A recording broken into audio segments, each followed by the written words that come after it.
ایک اور سوال ہے کہ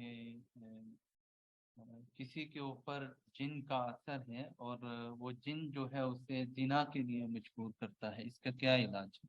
اس کا علاج یہی ہے کہ رات کو جب سونے سے پہلے، جیسے نبی صلی اللہ علیہ وسلم اپنے آپ کو دم کیا کرتے تھے، سونے سے پہلے بستروں پر جاؤ، جو بھی جائے اس کو جھاڑ لیا کرو. یہ نبی صلی اللہ علیہ وسلم کا فرمان ہے. تم نہیں جانتے وہاں کون ہے، بتا دیا نا. اگر آپ بتا دیتے وہاں جن ہوئیں گے تو پھر تو لوگ بستر ہی چھوڑ دیتے. حکمت ہے نا.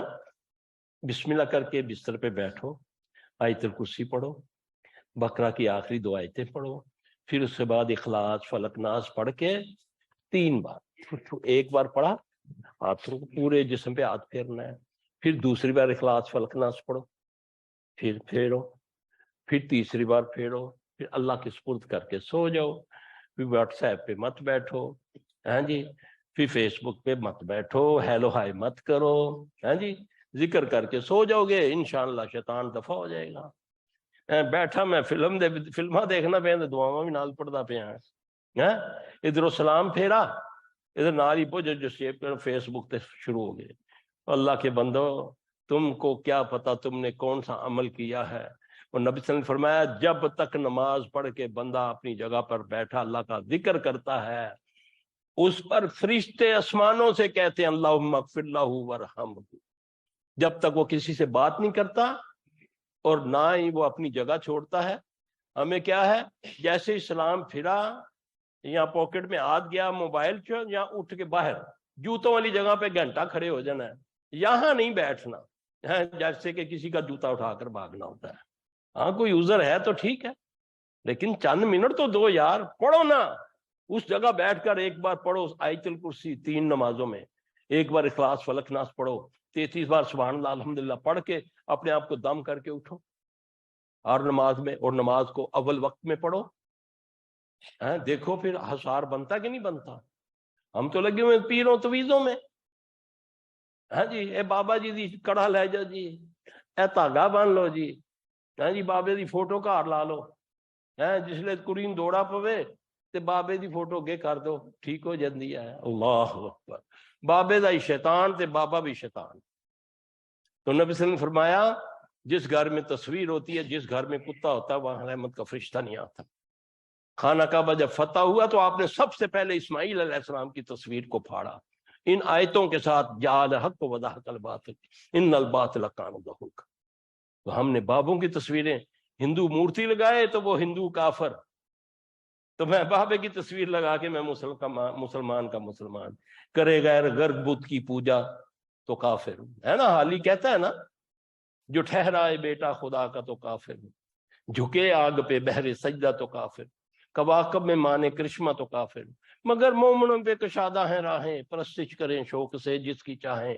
نبی کو جو چاہیں خدا کر دکھائیں، اماموں کا رتبہ نبی سے بڑھائیں. نہ شہیدوں سے جا جا کے مانگیں دعائیں، نہ ایمان بگڑے نہ ایمان جائے. ہمارا تو یہ معاملہ ہے. اللہ ہمیں دین اسلام کی سمجھ عطا فرمائے. اللہ اکبر. اعوذ باللہ من الشیطان الرجیم. اللہ لا الہ الا هو الحی القیوم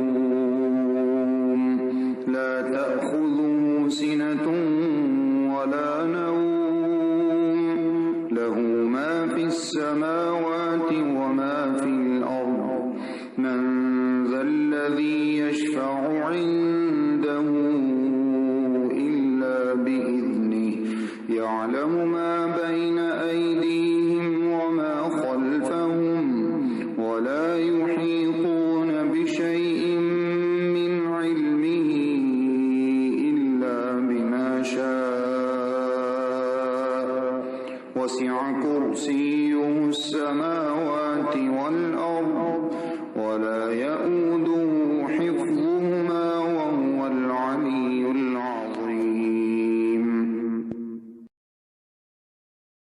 آمن الرسول بما أنزل إليه من ربه والمؤمنون كل آمن بالله وملائكته وكتبه ورسله رسله لا نفرق بين أحد من رسله وقالوا سمعنا وأطعنا غفرانك ربنا وإليك المصير لا يكلف الله نفسا إلا وسعها لها ما كسبت وعليها ما اكتسبت ربنا لا تؤاخذنا إن نسينا أو أخطأنا ربنا ولا تحمل علينا إصرا كما حملته على الذين من قبلنا ربنا ولا تحملنا ما لا طاقة لنا به واعف عنا واغفر لنا وارحمنا أنت مولانا فانصرنا على القوم الكافرين بسم الله الرحمن الرحيم قل هو الله أحد الله الصمد لم يلد ولم يولد ولم يكن له كفوا أحد بسم الله الرحمن الرحيم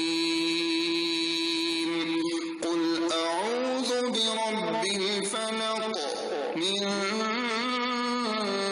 شر ما خلق ومن شر غاسق إذا وقب ومن شر النفاثات في العقد ومن شر حاسد إذا حسد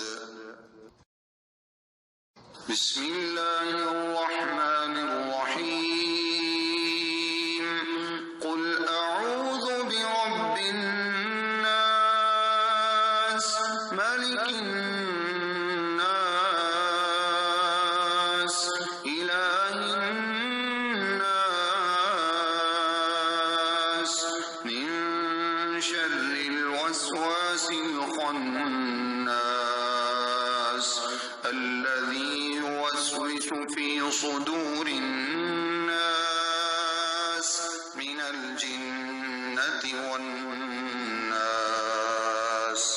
أستغفر الله العظيم الذي لا إله إلا هو الحي القيوم وأتوب إليه اللهم إني أعوذ بك من البرص والجنون والجذام وسيء الأسقام أعوذ بكلمات الله التامات التي لا يجاوزهن بر ولا فاجر من شر ما ينزل من السماء وما يعرج فيها ومن شر فتن الليل والنهار ومن كل طارق إلا طارقا يطرق بخير يا رحمن أعوذ بكلمات الله التامات التي لا يجاوزهن بر ولا فاجر من شر ما ينزل من السماء وما يعرج فيها ومن شر فتن الليل والنهار ومن كل طارق إلا طارقا يطرق بخير يا رحمن رب أعوذ بك من همزات الشياطين وأعوذ بك رب أن يحضرون أعوذ بكلمات الله التامات من غضبه وعقابه وشر عباده ومن همزات الشياطين وأن يحضرون بسم الله الذي لا يضر مع اسمه شيء في الأرض ولا في السماء وهو السميع العليم أعوذ بكلمات الله التامات من شر ما خلق